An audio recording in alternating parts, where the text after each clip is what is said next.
اصلا چرا والدین انقدر کنترل میکنن؟ تحقیقات نشون میده عوامل مختلفی توش دخیله. اولی کمبود آگاهیه. برخی از والدین در واقع آگاهی کافی ندارن یا اصلا آگاهی ندارن که این شکست و اشتباه فرزندانشون برای رشد طبیعیشون لازمه.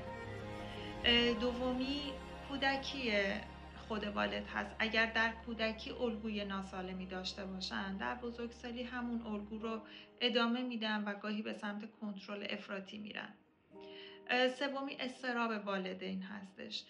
سرگین و همکاران در سال 2015 یک تحقیقی انجام دادن و نشون دادن که والدینی که سطح اضطرابشون خیلی بالا هستش، در واقع کنترل براشون راهی هستش برای کاهش نگرانی‌های خودشون.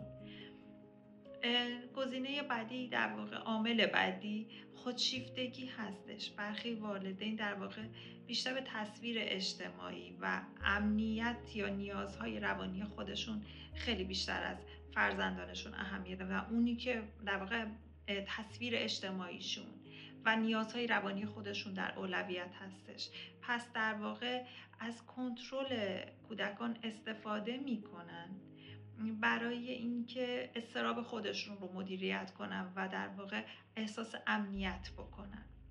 موضوع بعدی موضوع فرهنگی و اجتماعی هستش. در بعضی فرهنگ‌ها موفقیت تحصیلی مساوی میشه با در واقع با آبرو و امنیت خانواده.